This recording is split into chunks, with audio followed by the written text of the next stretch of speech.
आगे पढ़ते हैं अपने।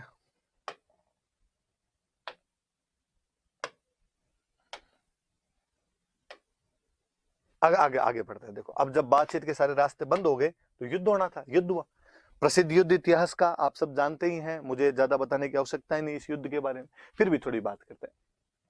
लिखा हुआ हल्दी घाटी युद्ध। सबसे पहले बात आती है कि कहां पे ये जगह, कब हुआ था युद्ध। जगह कहां पे, तो अपने राजसमंद जिले के अंदर ये जगह है। युद्ध कब हुआ, वापस वही जून का महीना, 18 जून 1576 यही तारीख। हालांकि कुछ इतिहासकार जो अपने हैं ये इसको 21 जून भी मानते हैं, पर अपने तो भाई राजस्थान बोर्ड वाली किताबों में उन सब में 18 जून ही दी हुई है, तो आप तो अपने 18 जून ही मान लेना। किसके बीच में युद्ध हुआ, तो भाई राणा प्रताप और अकबर की सेनाओं के बीच में युद्ध हुआ।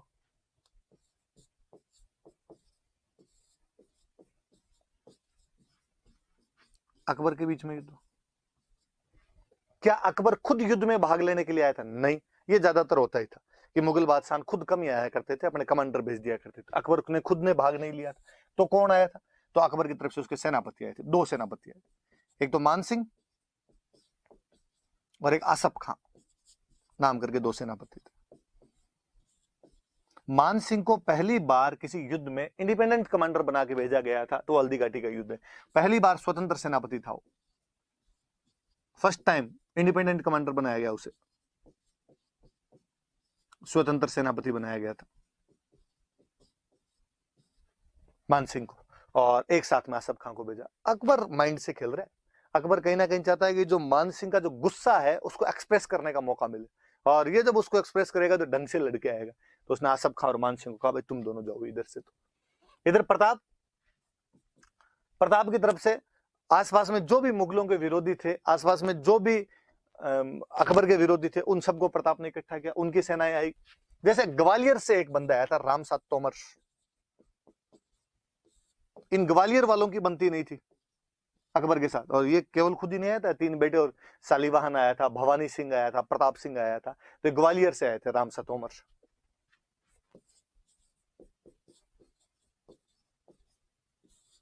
याद रख लेना आप। सलूम्बर वाले हमेशा सेनापति होते थे। सलूम्बर वाले राज तिलक किसने किया, कृष्णदास चुंडावत, उनका नाम याद रखना। तो कृष्णदास चुंडावत ने भाग लिया था। और अफगानों की मुगलों के साथ बनती नहीं थी। मैंने पिछले वीडियो में बताया था कि हसन खान मेवातीन महमूद लोदी उधर से लड़ लिए थे सांगा की तरफ से, इधर फिर अफगानों की तरफ से एक बंदा है हाकिम खान सूर। भील जनजाति रहती है, तो भीलों की सेना लेके आए हुए थे पुंजा। तो इस प्रकार से कुछ लोग थे जो उधर प्रताप की तरफ से लड़ रहे हैं, कुछ लोग हैं जो इधर अकबर की तरफ से लड़ रहे हैं। एक अकबर के दरबार का एक इतिहासकार हुआ था बदायूनी, वो इस युद्ध में खुद आया था भाग लेने के लिए। आप जब मेडिवल पढ़ोगे तो और पढ़ोगे, अच्छी सी बुक है इसकी, एक मुंतखब उत तवारीख नाम की एक बुक लिखी थी, और इसके अंदर जो बदायूनी है वो इस युद्ध का आंखों देखा वर्णन करता है। बदायूनी खुद आया था। बदायूनी के लिए कहते हैं कि बदायूनी थोड़ा कट्टर मुसलमान टाइप का आदमी था, और जब सेना आ रही थी तो बदायूनी ने कहा था कि भाई मैं भी चलूंगा। तो लोगों ने कहा, यार आप क्या लाओगे, आप कलम वलम घिसने वाले आदमी, वहां तलवारें चलेगी तलवारें। बदायूनी ने कहा कि नहीं, वहां जब हिंदुओं का खून बहेगा तो मैं अपनी दाढ़ी के लगाऊंगा, दाढ़ी लाल करूंगा मैं हिंदुओं के खून से, जिहाद करके आऊंगा मैं वहां से। तो अब ये मन में, तो तू भी ले। फिर बदायूनी इस युद्ध का ढंग से थोड़ा वर्णन करता है। बदायूनी कहता है, भाई प्रताप की तरफ तो लगभग 3-1 हजार फौजी थे, और हमारी तरफ जो थे वो 5,000 के आसपास फौजी थे। हालांकि बदायूनी इस बात से नाराज था पहले कि यार मान सिंह जैसे हिंदू को क्यों बना दिया, सेनापति क्यों बना के भेज दिया, पर फिर भी भाई अकबर ने मान सिंह को बना दिया था। मैंने बता दिया रीजन क्या रहे थे उनके बनाने के। अब आमने सामने की यहाँ पे लड़ाई होनी शुरू हुई। ये हल्दी घाटी जो है ये एक दर्रे का बीच की जगह है, पास है, दोनों तरफ पहाड़ियां पड़ती है, उनके पास है, वहां के बीच का एक दर्रा है। एक तरफ गोगुंदा की पहाड़ियां है, एक तरफ खमनोर की पहाड़ियां है, पहाड़ियों के बीच का दर्रा है। तो कहते हैं जो मानसिंह था, मानसिंह उधर एक जगह पड़ती है अपने मोलेला नाथ द्वारा के पास, आगे याद रखना, टेराकोटा में अपने वापस याद करेंगे। और तो मोलेला में अपनी सेना लेके बैठ गया था। इधर प्रताप, इधर एक जगह पड़ती है लोसिंग, उधर अपनी सेना लेके बैठ गए थे। शुरुआत का युद्ध हुआ, प्रताप की तरफ से इतना शानदार हमला किया गया था मेवाड़ वालों की तरफ से कि मुगलों को भगा ही देते।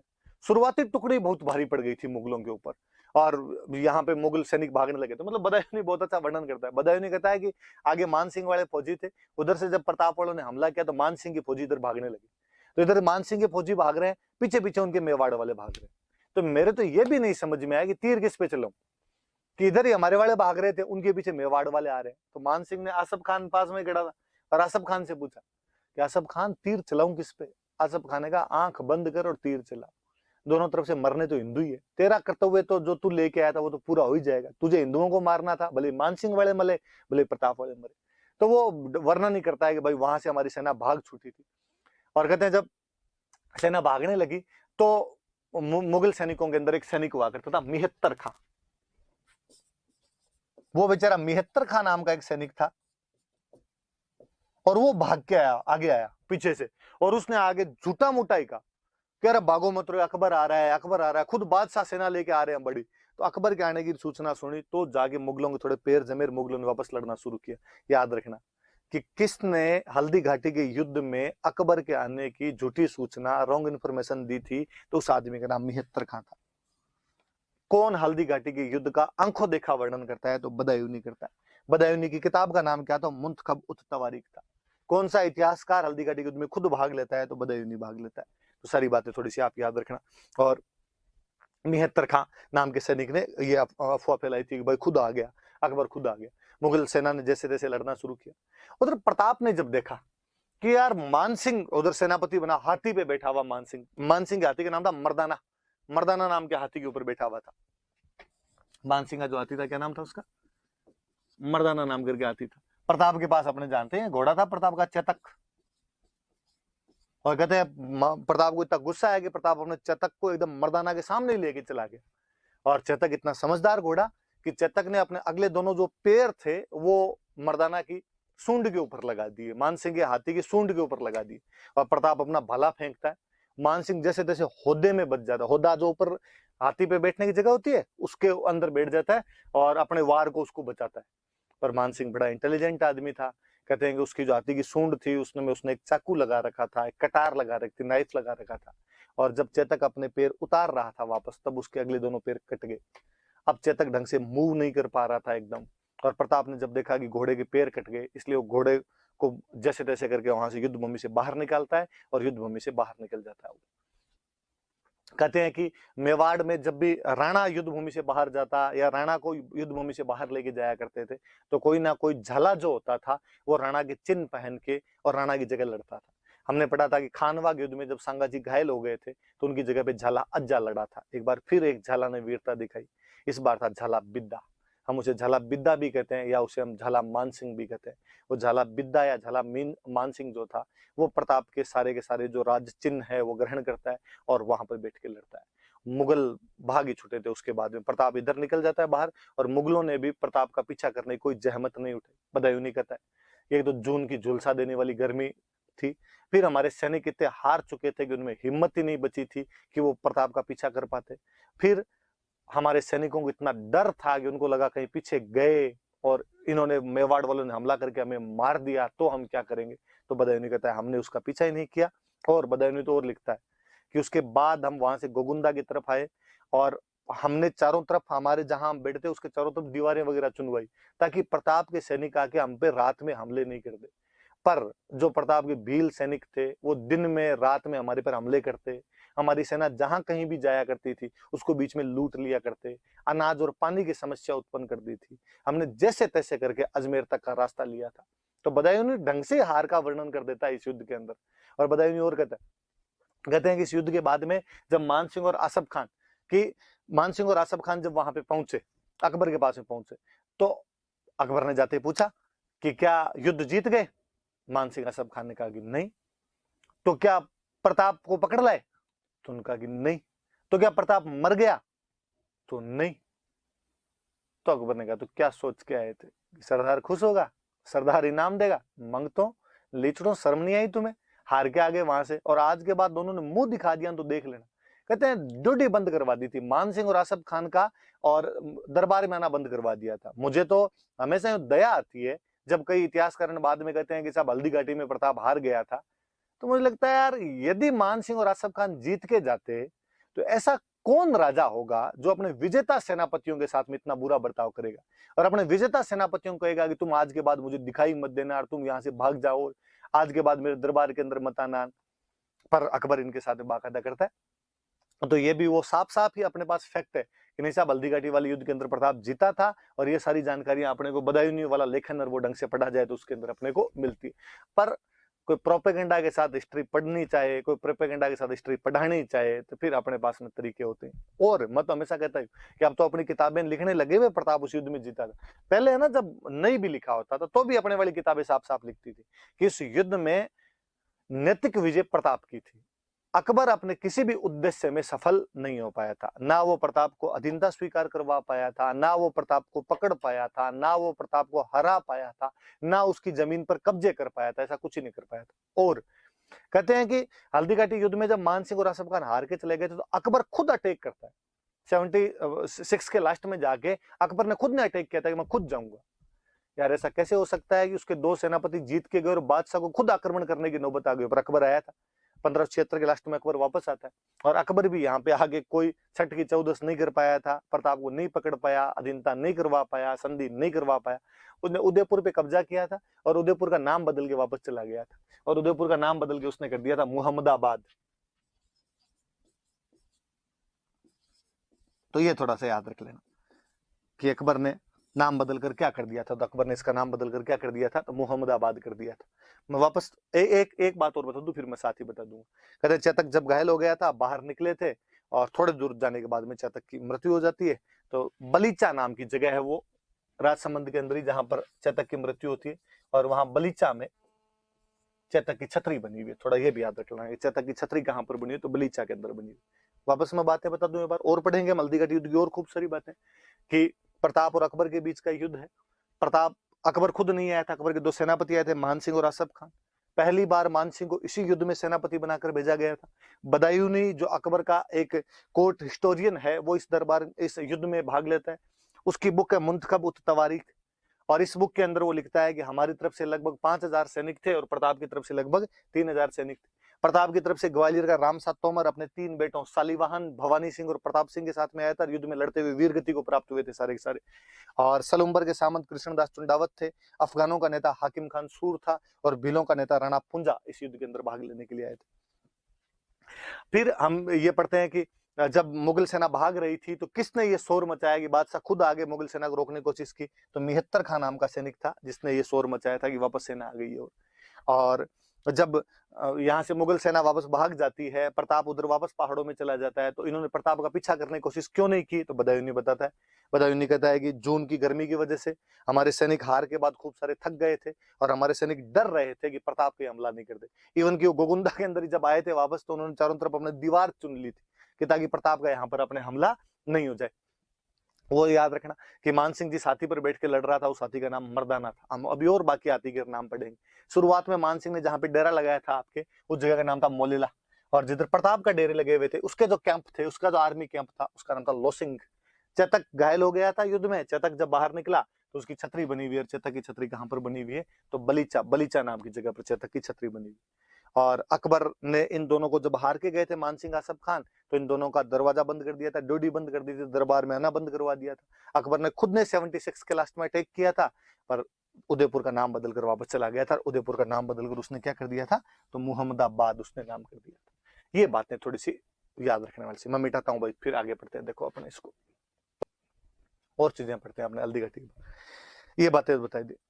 ऐसा कहते हैं कि यहाँ का जो पहाड़ है वो, उसके बीच की जो दर्रे की मिट्टी, वो पीले पीले रंग की मिट्टी है, हल्दी जैसी मिट्टी, इसलिए इस जगह का नाम हल्दी घाटी पड़ गया। हालांकि इस बार अपने जो किताबें चेंज की, तो भगवान जाने कौन भोंगल था, उसने नया इफेक्ट जोड़ दिया। उसने कहा कि इसमें महिलाएं लड़ी थी, महिलाओं के हाथ में हल्दी लगी हुई थी, इसलिए नाम हल्दी घाटी है। तो ऐसी कोई बात नहीं है, उस मिट्टी का रंग ही वहां पे थोड़ा हल्दी जैसा सा रंग है, पीलापन लिए हुए रंग है, तो उसका नाम हल्दी घाटी। ऐसा कई जगह होता है। मुझे बीकानेर का याद है मत, कि बीकानेर में जहां पे शुरुआत में बीका जी ने आके शासन स्थापित किया था, वहां की जो मिट्टी है वो थोड़ी थोड़ी लाल रंग की सी है, मतलब यूं लाली माली वैसी मिट्टी, इसलिए नाम ही राती घाटी है। मारवाड़ी के अंदर जो लाल रंग होता है उसको अपना राता बोलते हैं, तो उसका नाम राती घाटी पड़ गया। वैसे ये थोड़ा पीले रंग लिए हुए, तो इसका नाम क्या हो गया, अपने आप में हल्दी घाटी नाम हो गया था। अब हल्दी घाटी युद्ध की थोड़ी और बातें। हल्दी घाटी युद्ध को अलग अलग इतिहासकारों ने अलग अलग नाम दिए, किसी ने उसको किसी नाम से पुकारा, किसी ने उसको किसी नाम से पुकारा। क्या क्या नाम है वो देखते हैं अपने। जैसे बदायूं इस युद्ध में खुद आया हुआ था, अकबर का इतिहासकार है, तो बदायूं इस युद्ध का जो नाम देता है वो देता है बैटल ऑफ गोगुंदा। वो कहता है गोगुंदा का युद्ध। अबुल फजल अकबर के दरबार का एक और इतिहासकार वह है, अकबरनामा या आइन ए अकबरी नाम की उसने बुक लिखी। वो इस युद्ध का नाम देता है बैटल ऑफ खमनोर। मैंने बताया दोनों पहाड़ियां अलग अलग। वो कहता है खमनोर का युद्ध। Colonel Tod, colonel James Tod Europe के थे, तो उनको तो अपने यूरोप वाले युद्ध याद आएंगे, और उन्होंने कहा कि मेवाड़ की थर्मोपोली है। उनका ये मेवाड़ की थर्मोपोली है, याद रखना आपने। और अपने एक राष्ट्रवादी इतिहासकार हुए हैं बाद में, आदर्शी लाल श्रीवास्तव।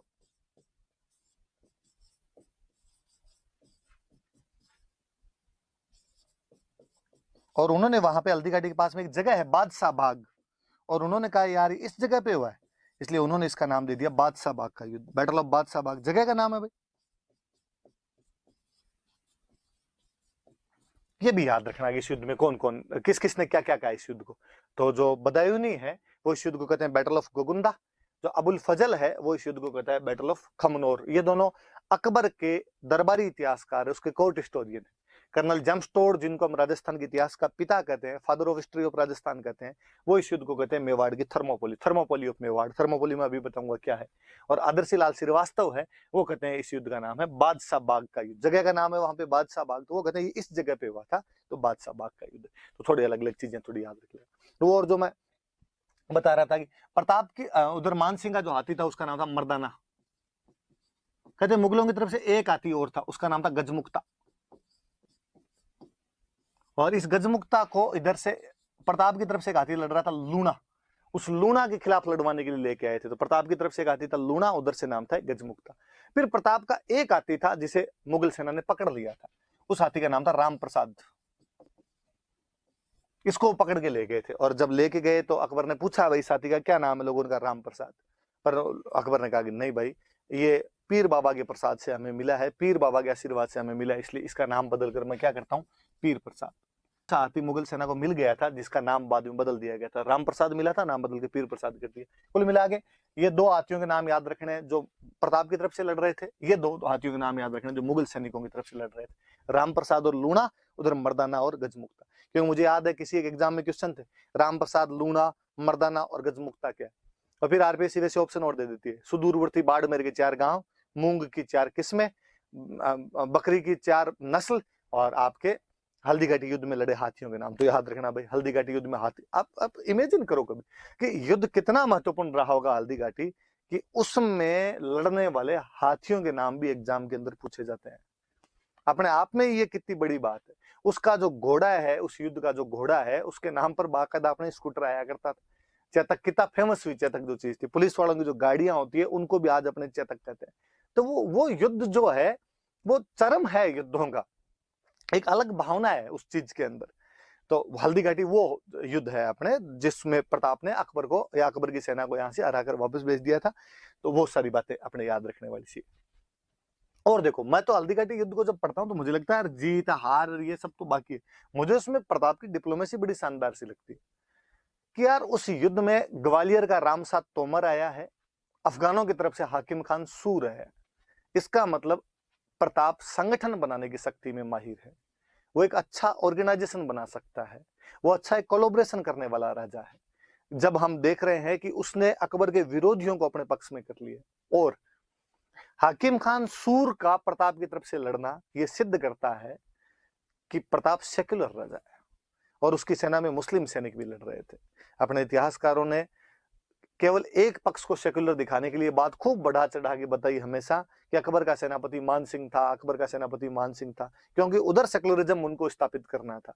कोई ये नहीं देखता कि इधर भी ये सेम बात है। और मैं तो जब वो लास्ट वाला पॉइंट पढ़ता हूं कि प्रताप की सेना में लड़ने के लिए भील सैनिक भी आए थे, तब और लगता है कि किसी राजा ने समाज के उस वंचित समुदाय को, उस बैकवर्ड क्लास को हाशिए पे रखे हुए समाज को, वो तबका जो समाज की मुख्य धारा से थोड़ा अलग था, उसको भी मेन स्ट्रीम में लाने का प्रयास किया है, उनको अपने बराबर लाके खड़ा किया है। तो जो अनटचेबिलिटी की जिसकी हम बात करते हैं, छुआछूत की जिसकी हम बात करते हैं, उसको भी कहीं ना कहीं दूर करने वाला कोई राजा दिखाई देता है तो प्रताप दिखाई देता है कि उसने उन वनवासियों को, आदिवासियों को अपने साथ में लाके खड़ा कर दिया था। तो वो वाले नाम जो है, जो अपने आप में ये दिखाते हैं कि वो कितना ब्रॉड माइंडेड बंदा था, वो कितना समरसता फैलाने वाला आदमी था। ये सब चीजें, ये सब गुण उसके प्रताप के वहां से दिखाई देते हैं अपने को। जब हल्दी घाटी की बात ही कर रहे हैं, हम थोड़ी और बातें करते हैं। ये तो नाम वगैरह मैंने बताई दिए, नाम याद रखना आप थोड़े से, कि हल्दी घाटी का क्या इंपॉर्टेंस है। कभी आपसे मेंस में पूछ ले कि उसकी इंपॉर्टेंस बताओ, तो क्या इंपॉर्टेंस रही होगी। तो एक इंपॉर्टेंस तो ये है कि हल्दी घाटी का युद्ध एक एम्परियलिस्टिक पावर और एक रीजनल फ्रीडम का युद्ध है वर्सेज प्रादेशिक स्वतंत्रता। मतलब कि एक तरफ अकबर जैसा राजा है जो अपने एम्पायर एक्सपेंशन करना चाहता है, अपने साम्राज्य को बढ़ाना चाहता है, एम्परियलिस्टिक अप्रोच रखता है, एम्परियलिस्टिक एम्बिशंस रखता है और अपने साम्राज्यवादी शक्ति के तहत आक्रमण कर रहा है। पर दूसरी तरफ एक बंदा है जो अपने रीजनल फ्रीडम को, अपने रीजनल इंडिपेंडेंस को, अपनी क्षेत्रीय स्वतंत्रता को, अपनी प्रादेशिक स्वतंत्रता को बचाने का प्रयास कर रहा है। ये देखिए ठीक वैसा है जैसा हम अंग्रेजों के खिलाफ लड़ रहे थे कि अंग्रेज एक साम्राज्यवादी ताकत थे, वो पूरे भारत पर कब्जा करना चाहते हैं या भारत पर कब्जा किया उन्होंने और उसके खिलाफ हमारे लोग उठ खड़े हुए। तो जिस प्रकार हम क्यों उठ खड़े हुए, क्योंकि हम कहते हैं ये प्रदेश हमारा है, ये इंडिपेंडेंट रहना चाहिए, इसकी स्वतंत्रता हमें प्रिय है, यहाँ पर हम राज करेंगे। एग्जैक्टली वैसा का वैसा उसमें प्रताप और प्रताप के साथ में मेवाड़ की जनता कर रही है कि एक साम्राज्यवादी ताकत का मिलजुल कर सामना कर रही है। क्यों? क्योंकि वो अपने क्षेत्र की स्वतंत्रता, अखंडता, इंटीग्रिटी, इंडिपेंडेंस जो भी है उसे बचाने का प्रयास कर रहे थे वो लोग। तो एक बात तो ये याद रखने वाली सी। दूसरी बात है, स्वाभाविक सी बात है, अकबर एक बहुत बड़ा राजा है, उसके पास खूब सारा धन है, उसकी सेना भी बड़ी है। प्रताप, मेवाड़ एक छोटा स्टेट है, लगातार युद्धों में फंसे होने से धन भी कमजोर पड़ा होगा कहीं ना कहीं, सेना भी कमजोर है, उसके बावजूद लड़ रहे थे वो लोग। सीमित संसाधन, लिमिटेड रिसोर्सेज के बावजूद प्रताप लड़ा था। इससे उसकी जो सेना थी, उसकी जो जनता थी, उसमें एक होप और मोरलिटी की भावना जगी, आशा और नैतिकता का संचार होता उसकी सेना में। होप नजर आई है कहीं ना कहीं कि नहीं, हमारा राजा हमारे साथ खड़ा है, भले ही उसके पास संसाधन कम हो लेकिन लड़ रहा है। एक नैतिकता दिखाई देती है, मोरलिटी बढ़ती है लोगों की, मोरल अप होता है लोगों का कि नहीं यार लड़ेंगे, धन कम है तो क्या हुआ, हमारा जो राजा है वो लड़ रहा है। वो मैं हमेशा एक सिंपल सा एग्जाम देता हूँ। यार आरएस का रिजल्ट आया और रिजल्ट के अंदर देखा कि एक लड़का जिसके पापा बहुत बड़े बिजनेसमैन है या जिसके पापा ऑलरेडी आईएएस लगे हुए थे, वो एक अच्छी इंग्लिश मीडियम की स्कूल के अंदर पढ़ा हुआ था और उसको अच्छी कोचिंग भी मिली थी, उसके पास तमाम रिसोर्सेज थे और उस बंदे की टॉप 10 में रैंक आ गई। एक उसका विपरीत, एक ठेठ कोई जैसलमेर बॉर्डर का कोई एक लड़का जो शुरुआत से ही ग्रामीण स्कूल के अंदर या गवर्नमेंट स्कूल के अंदर पढ़ा था, इसके पिताजी एक साधारण किसान है या कई बार किसान भी नहीं, कोई मजदूर है, और उसने पढ़ाई भी अपने जैसे तैसे करके पूरी की है और फिर तैयारी भी संघर्ष करते हुए, छोटे मोटे कोई साथ में नौकरी करते हुए भी अपनी तैयारी की है या बेरोजगारी के अंदर अपनी तैयारी की है और उसका सिलेक्शन होता है। भले उसकी रैंक मैं तो कहता हूँ 200 रैंक आती है, अगले दिन अखबार में या हमारे आसपास में चर्चा किसकी होती है, उस टॉप 10 वाले की या उस 200 वाले की होती है। ऑब्वियसली अखबारों के अंदर हमेशा आएगा किसान का बेटा बना, संघर्ष के बावजूद बना, बेरोजगारी के बावजूद बना। हम उस सेकंड वाले की बात करते हैं। क्यों? क्योंकि हम कहते हैं यार उसके रिसोर्सेज लिमिटेड थे, उसके बावजूद उसने हार नहीं मानी। हल्दी घाटी का युद्ध ये सिखाता है कि भले ही हमारे रिसोर्सेज लिमिटेड हो, उसके बावजूद हार नहीं माननी है, उसके बावजूद लड़ाई करनी चाहिए और लड़ाई करने से जीत मिलती है। इससे जो आसपास के बाकी लोग होते हैं आपके, उनके अंदर कहीं ना कहीं आशा दिखती है, उनमें कहीं ना कहीं मोरल अप दिखता है उनका। फिर हल्दी घाटी का युद्ध राष्ट्रवाद की भावना सिखाता है, नेशनलिज्म सिखाता है। और राष्ट्र देखो पहले होता क्या था, पहले ये नेशनलिज्म वाली भावनाएं नहीं थी, पहले सेनाएं लड़ती थी। बाबर की सेना सांगा की सेना से लड़ लेगी, कुंभा की सेना को महमूद खिलजी की सेना से लड़ लेगी, रतन सिंह की सेना अलाउद्दीन खिलजी की सेना से लड़ लेगी। आम जनता का इतना कोई उसके अंदर पार्टिसिपेशन नहीं हुआ करता था।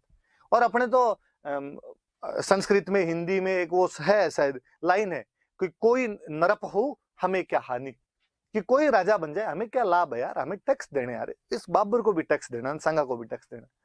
पर प्रताप के साथ में जन जन का नायक बन गया था। आसपास के तमाम लोग, वो जो जनजातियां थी, वो जो भील थे, वो जो गाड़िया लोहार थे, उन तमाम लोगों ने इस युद्ध के अंदर भाग लिया था। इसलिए जनता के अंदर, आम पब्लिक में यदि नेशनलिज्म को युद्ध जगाता है तो वो युद्ध हल्दी घाटी है। अब और कभी नोटिस भी कीजिए इस बात को कि किसी भी चीज का महत्व तब नहीं है जब वो हुई है, महत्व तब है जब होने के बाद भी उसकी इंपॉर्टेंस जारी रही या नहीं रही, वो हमें दिखती है। कि हल्दी घाटी आज भी राष्ट्रवादियों के लिए मोटिवेटर का काम करता है, आज भी राष्ट्रवादियों के लिए, नेशनलिस्ट के लिए इंस्पिरेशन का काम करता है।